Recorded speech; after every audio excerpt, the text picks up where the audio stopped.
दोस्तों, ये कहानी का 15वां भाग है। अगर आपने इस कहानी के पहले वाले भाग नहीं देखे हैं, तो हमने प्लेलिस्ट में मेंशन कर दिया है, आप जा करके चेकआउट कर सकते हैं। रुद्र जल्दी से उसकी बाहें खुद पर से दूर हटाकर कठोर लहजे में कहता है, कितनी बार कहा है समायरा, दूर रहकर बात किया करो। समायरा रुद्र की बात सुन मुस्कुराते हुए उसके सामने आते हुए कहती है, और मैंने भी कितनी बार कहा है दोस्तों से ऐसे ही मिलते हैं। समायरा की बात सुनकर भी रुद्र उसे इग्नोर करता हुआ अपनी ड्रिंक कंटिन्यू करता है। समारा रुद्र एक नज़र देख उसके बगल वाली चेयर पर बैठ काफी भोली सूरत बनाते हुए अपनी आंखों में गिल्टी लिए हुए कहती है, रुद्र अब तक नाराज हो मुझसे? सॉरी यार, वह डैड की ऐसी हालत देख मैं काफी घबरा गई और सारा का सारा दोष तुम पर डाल दिया। जानती हूँ डैड की गलती थी, लेकिन उस वक्त मैं सिर्फ एक बेटी होने के नज़र से अपने डैड का सिर्फ दर्द देख रही थी, उनकी गलती नहीं देख पा रही थी। I am sorry Rudra, please मुझे माफ कर दो। रुद्र उसकी बात सुन अपनी ड्रिंक का एक सिप लेते हुए काफी कैजुअली जवाब देता है, इट्स ओके। रुद्र का इतना सा जवाब सुन समारा का तो मुंह ही बन जाता है, क्योंकि रुद्र उसकी हर बात पर उसे काफी लाइटली लेता था। लेकिन वह अपनी स्माइल नहीं खोते हुए मुस्कुराते हुए कहती है, और बताओ दादाजी कैसे हैं? इन सब में उनसे मिलने तक नहीं आ पा रही हूँ। रुद्र वापस से अपनी ड्रिंक पीते हुए बिना उसकी तरफ देख एक सीधा लफ्ज में कहता है, ठीक है। समायरा की नज़र अपने आसपास भी जा रही थी। उसके आसपास खड़ी लड़कियों को देख साफ पता चल रहा था कि सब रुद्र से बात करने की कोशिश करना चाहती थी, लेकिन उसके गुस्से से वाकिफ होते हुए उनकी हिम्मत नहीं हो रही थी, और समायरा को उसके साथ देख उन्हें जलन भी हो रही थी। यह देख समायरा की स्माइल और भी ज्यादा प्राउड वाली हो गई। अफवाह कभी कभी मार्केट में यह भी हुआ करती थी, समायरा मेहरा उसकी गर्लफ्रेंड है, क्योंकि उसके अलावा कभी रुद्र को किसी लड़की के साथ नहीं देखा गया था।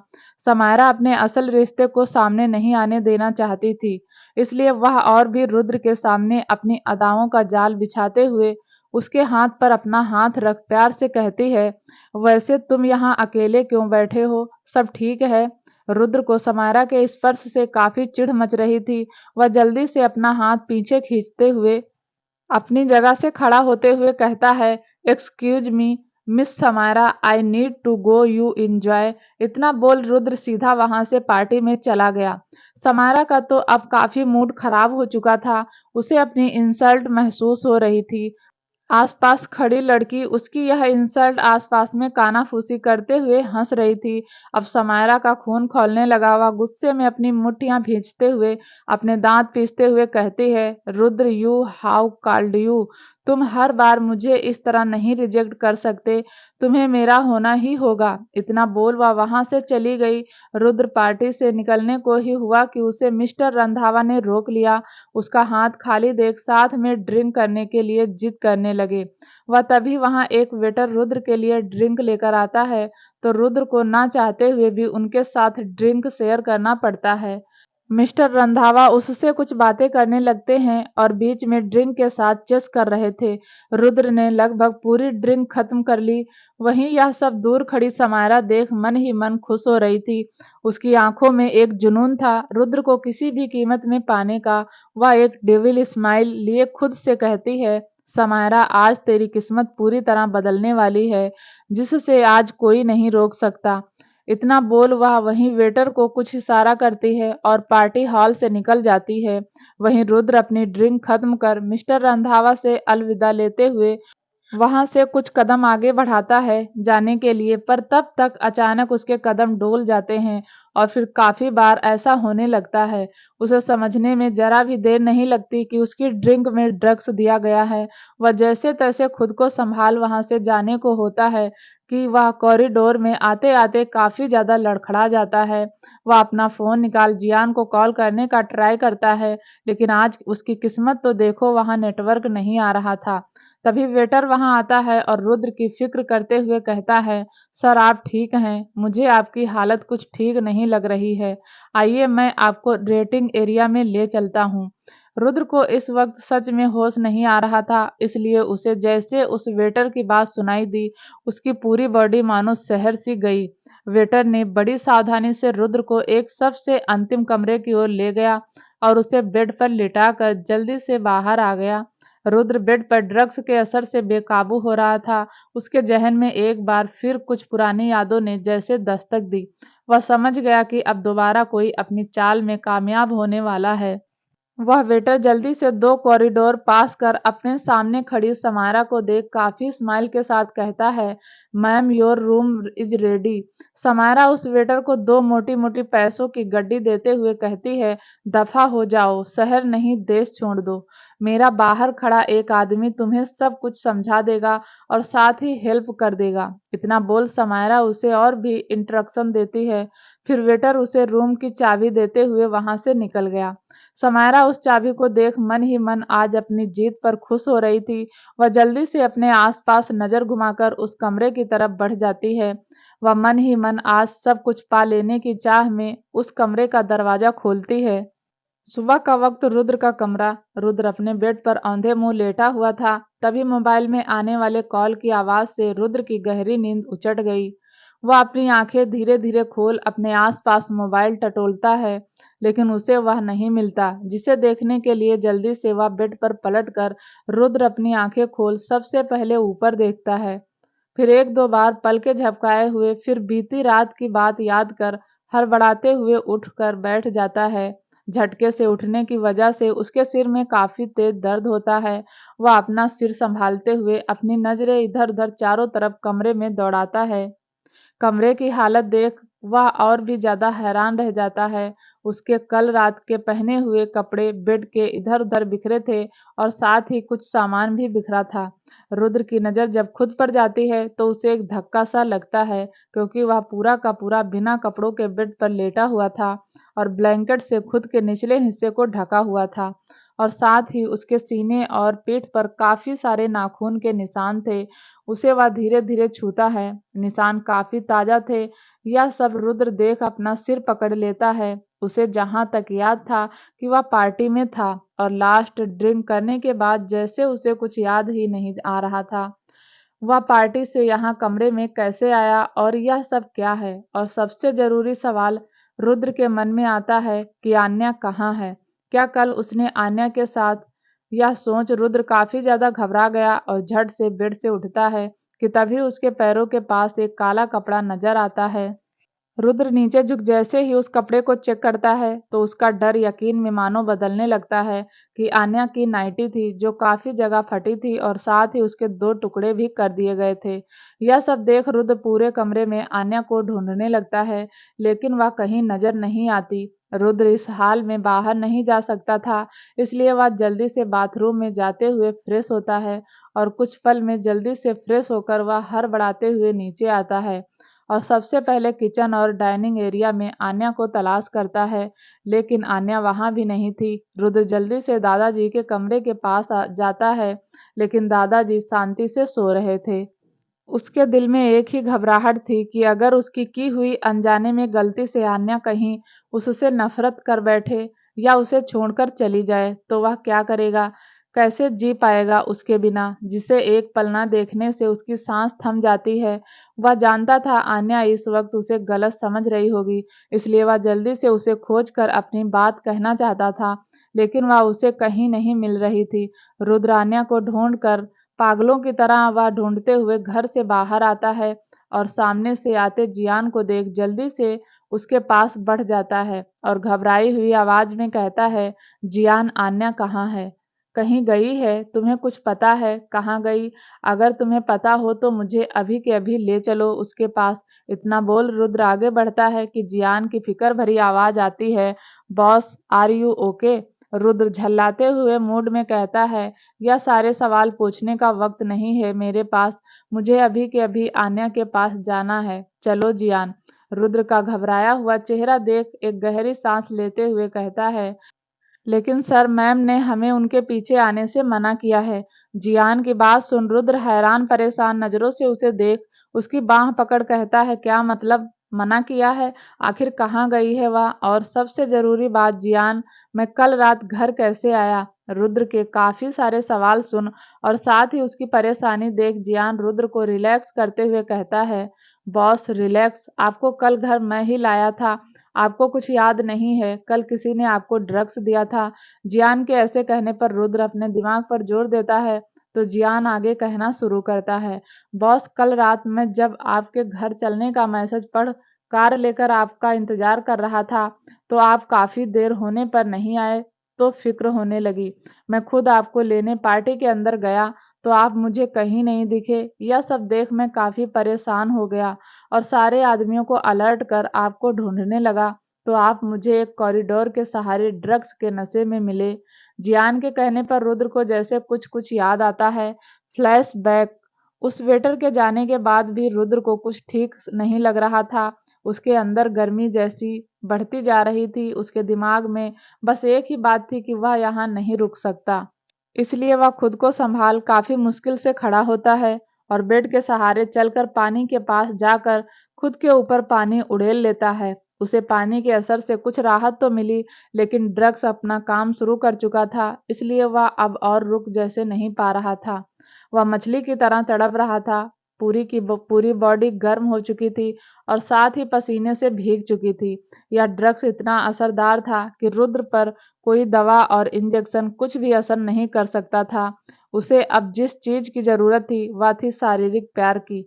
रुद्र अंदर से खुद को संभाल जैसे तैसे दरवाजे के पास आता है और उसे खोलने की कोशिश करता है, लेकिन दरवाजा बाहर से ही बंद था। रुद्र ने दरवाजा पीटना शुरू कर दिया और आज रुद्र का भाग उसके साथ देते हुए पास से ही रूम सर्विस वाला गुजर रहा था, जो ऐसे पीटने की आवाज़ सुन जल्दी से अपने पास लिए हुए मास्टर की से दरवाजा खोल देता है।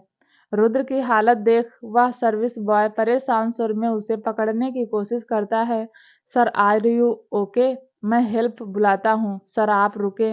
रुद्र उसकी आवाज़ सुनकर भी अनसुना कर खुद को उसके पकड़ से झटक देता है और दीवार के सहारे चलने लगता है।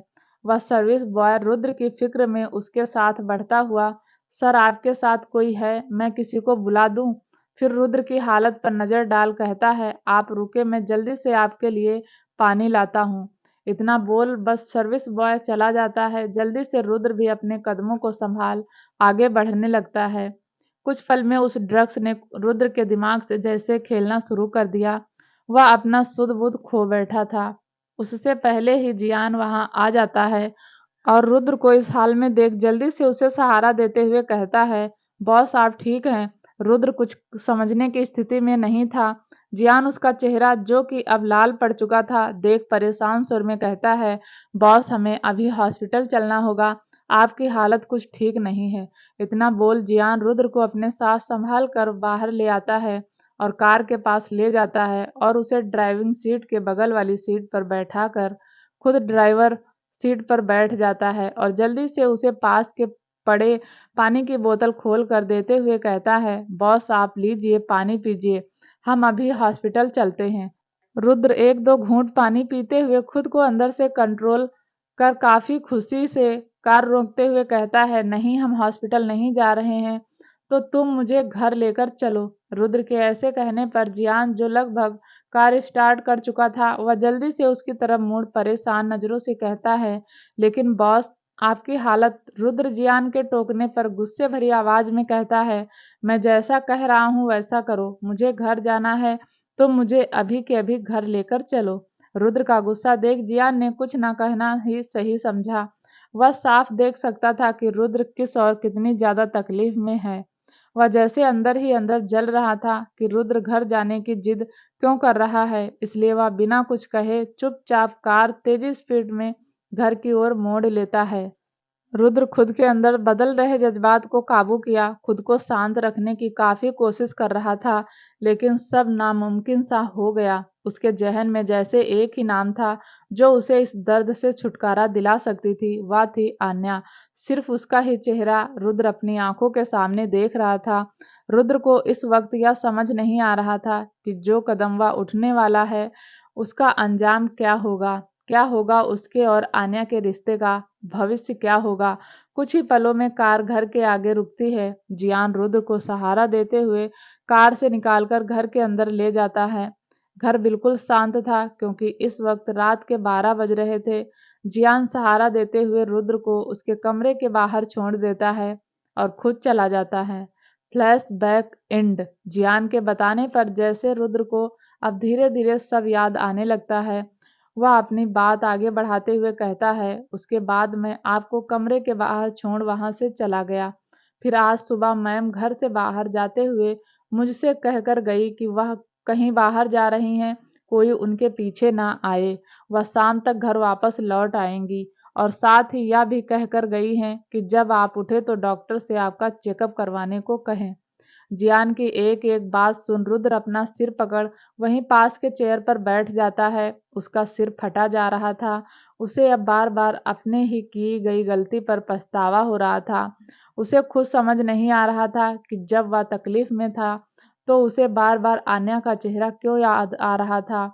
जब वह अंदर से कमजोर पड़ रहा था तो सिर्फ आन्या उसके जहन, उसकी सांसों में बस उसे हिम्मत दे रही थी। वह कैसे अपना आपा आन्या के सामने खोने से एक पल के लिए भी नहीं घबराया।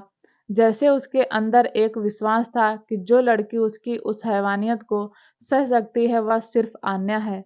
रुद्र ऐसे ही आन्या के बारे में सोचते हुए चुपचाप वहां से अपने कमरे में आ जाता है और सोफे पर बैठ अपने चेहरे पर हाथ रख अपने किए पर गिल्टी महसूस कर रहा था। आखिर उसने आन्या को काफी ज्यादा हर्ट किया था, ना चाहते हुए भी। रात के 12 बजे आन्या अपने कमरे में शांति से बस खिड़की के पास खड़ी चांद की शीतलता में खोए खुद को खुद में सिमट रही थी। उसके जहन में आज भी वही रुद्र के एहसास थे और साथ ही उसकी वह दर्द भरी आवाज जिसे सुन आन्या का दिल मानो उसे अंदर से कचोट रहा था। वह उसे जैसे देख नहीं पा रही थी, लेकिन वह खुद में मजबूर थी। वह अपने इसी सोच में घूमती है कि कमरे का दरवाजा खुलने की आवाज आती है। आन्या जैसे ही पलट कर देखती है तो रुद्र काफी लहराते हुए कदमों से अंदर आ रहा था। यह देख आन्या को काफी अजीब लगता है। रुद्र की लाल आंखें जब सामने खड़ी आन्या पर जाती हैं तो और बेकाबू हो उठता है। इस वक्त यह देख आन्या को काफी अजीब लगता है। रुद्र की लाल आंखें जब सामने खड़ी आन्या पर जाती हैं तो और बेकाबू हो उठता है। इस वक्त आन्या ने ब्लैक कलर का नाइट गाउन पहना हुआ था और साथ ही काले रंग का हल्के कपड़े का जैकेट जो उसके घुटनों तक लंबा था।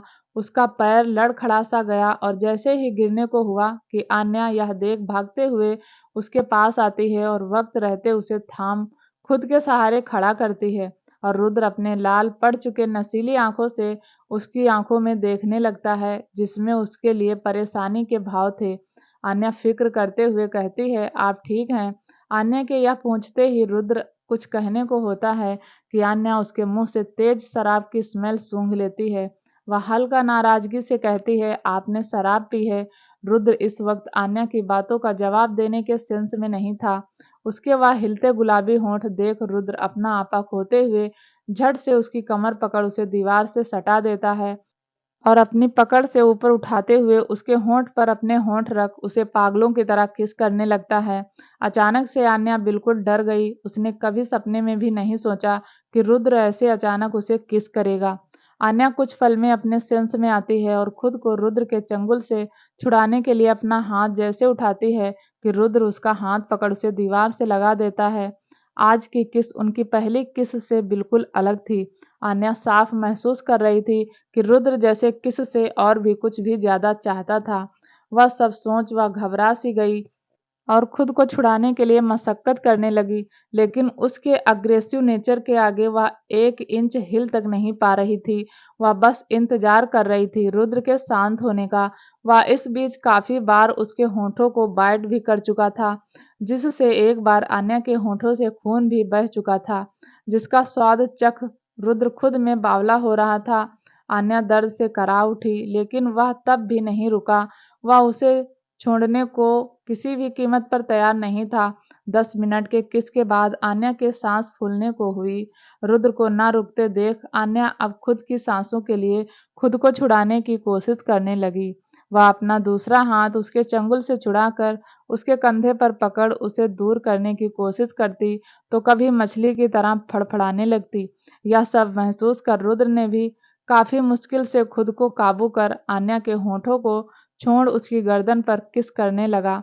आन्या लंबी लंबी सांसें भर खुद को काबू करती कि उसे अचानक महसूस हुआ कि रुद्र ने उसकी गाउन के जैकेट की डोरी खोल दी। आन्या यह सब देख सहम गई, क्योंकि रुद्र के किस और उसके देखने के भाव आज अलग से थे। आन्या खुद के गाउन के जैकेट को बंद करने की कोशिश करते हुए कहती है, यह क्या कर रहे हैं आप? छोड़ो मुझे। रुद्र, आप सुन रहे हैं? छोड़ो मुझे। छोड़े। लेकिन रुद्र कुछ सुनने के मूड में नहीं था। वह बस आज आन्या को पूरी तरह पाने के फिराक में एक झटके में उसके गाउन के जैकेट को उसके शरीर से अलग कर देता है और दूर फेंकते हुए उसके कंधे और गर्दन को काफी बेरहमी से चूमना शुरू कर देता है, और साथ ही उसकी आंखें आन्या के शरीर के हर अंग को तराशने में लगी हुई थी। आन्या अब डर से कांपने को हुई। उसने कभी नहीं सोचा था कि उसके अतीत का वह दर्द भरा मंजर आज उसे अपने वर्तमान में एक बार फिर झेलना होगा।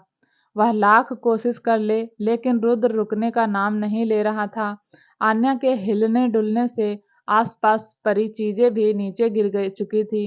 रुद्र से अब और बर्दाश्त नहीं हो रहा था, इसलिए उसने झटके से आन्या को जमीन से अपनी गोद में उठा लिया और बेड की तरफ बढ़ने लगा। आन्या अब और भी ज्यादा डरने लगी। वह उसकी पकड़ से छूटने की कोशिश करते हुए विनती भरे स्वर में कहती है, रुद्र, क्या कर रहे हैं आप? छोड़ दे मुझे प्लीज। रुद्र, मैं आपसे रिक्वेस्ट करती हूँ, प्लीज ऐसा ना करें। क्या हो गया है आपको आज? आप सुन नहीं रहे हैं? मैं आपसे विनती कर रही हूँ। रुद्र, छोड़ दो मुझे प्लीज। लेकिन रुद्र तो उसकी पुकार सुनने की अवस्था में नहीं था। वह बस बेलगाम घोड़े की तरह आगे बढ़ रहा था और झट से आन्या को बेड पर पटक देता है और एक झटके में अपनी शर्ट के सारे बटन खींचते हुए तोड़ उसे खुद से अलग कर फेंक देता है।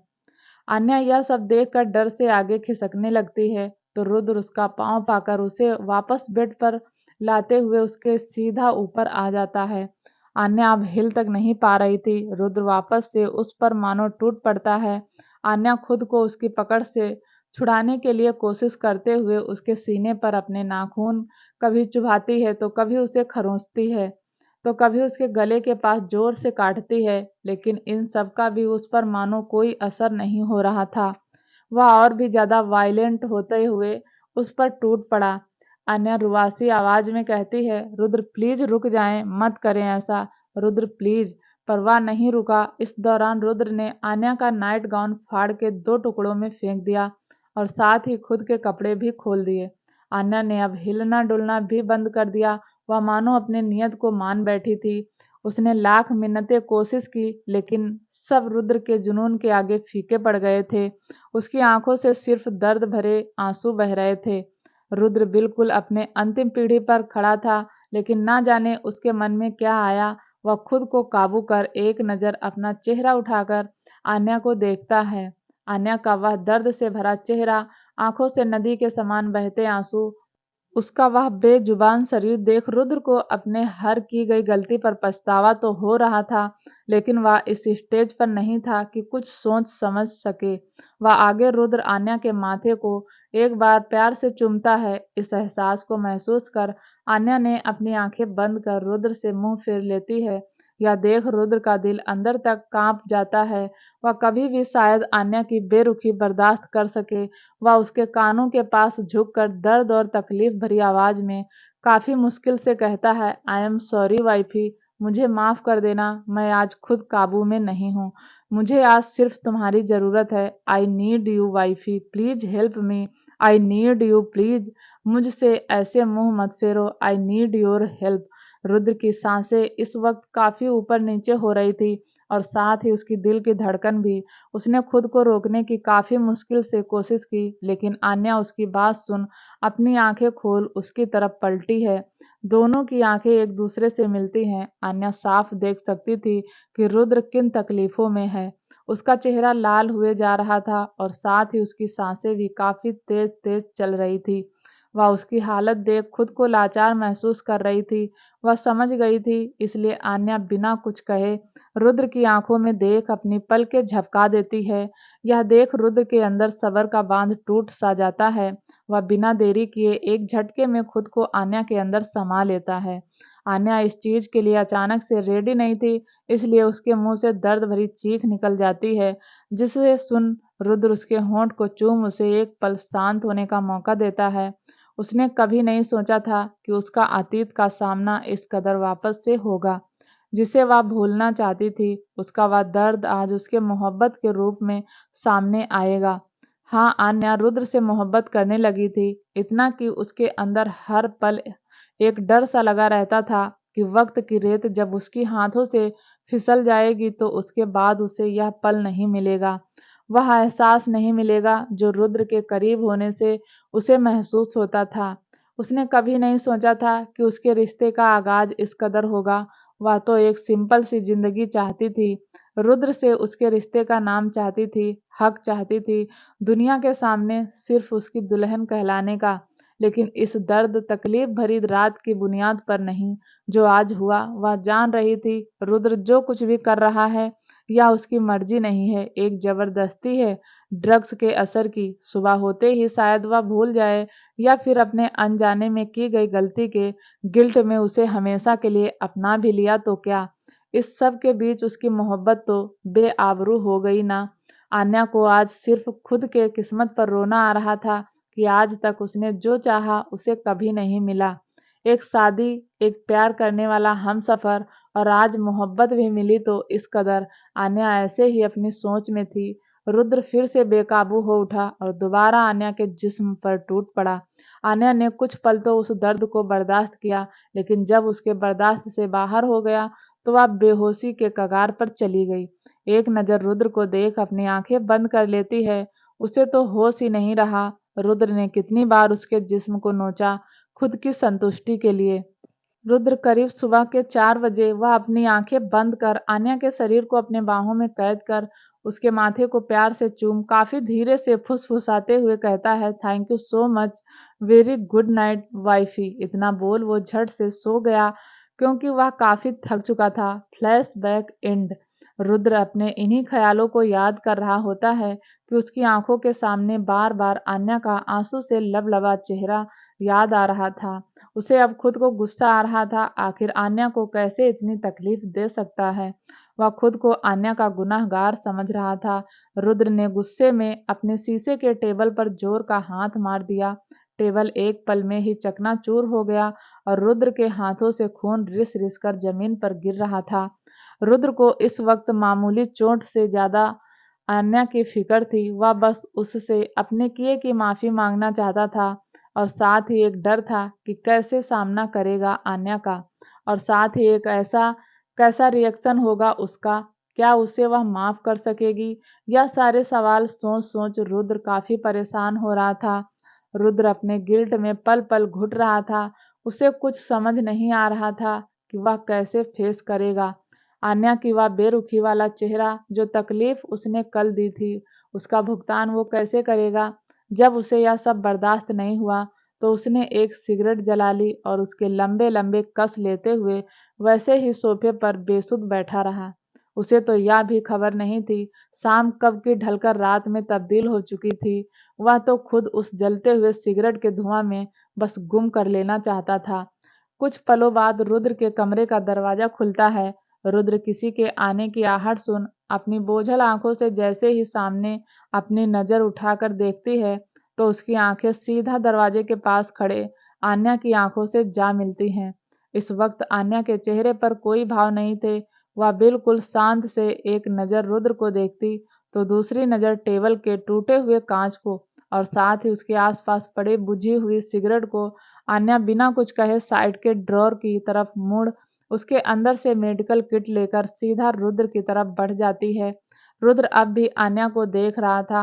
उसे समझ नहीं आ रहा था कि वह क्या कहे उसे और कैसे अपनी गलती की माफी मांगे। आन्या चुपचाप रुद्र के बगल में आकर बैठ जाती है और उसका जख्मी हाथ अपने हाथ में लेकर उसमें काफी ध्यान से दवाई लगाने लगती है। रुद्र भी खामोश सा एकटक आन्या को देखने लगता है। आन्या का उसकी चोट की केयर करना उसे अंदर से काफी अच्छा लगता है। आन्या उसके हाथ के जख्मों को साफ कर उस पर दवा लगाकर पट्टियां कर देती है। फिर जैसे ही उठकर जाने को होती है कि यह देख रुद्र जल्दी से पीछे उसका हाथ पकड़ उसे रोक लेता है और काफी गिल्ट भरी आवाज में कहने की कोशिश करता है, सुनो मुझे तुमसे कुछ कहना है, बैठो मेरे पास। आन्या भी चुपचाप बिना उसकी तरफ देखे वापस से बैठ जाती है। रुद्र कहने की कोशिश करता है, वह मैं कल रात हमारे मतलब मैंने वह रुद्र को इतना अटकते हुए देख आन्या बीच में उसकी बात काटते हुए साफ लफ्जों में कहती है, अगर आपको कल रात के बारे में बात करनी है तो मुझे नहीं सुनना। मुझे कल रात आपको देखकर ही पता चल चुका था कि आप वह सब अपनी मर्जी से नहीं कर रहे हैं। आपको किसी ने ड्रग्स देकर बहकाया है। आज सुबह जियान ने भी कल रात की बातें मुझे बताई है कि किन किन हालातों में आप मुझे मिले और आपको कैसे घर लेकर आया। इसलिए आपको मुझे एक्सप्लेन करने की ज़रूरत नहीं है। 6 महीनों से मैं आपके साथ पत्नी बनकर इस कमरे में रह रही हूँ, इतना तो भरोसा होना लाजिमी है। आन्या का ऐसा सीधा और सुलझा जवाब सुन रुद्र चौंक कर उसे देख रहा था।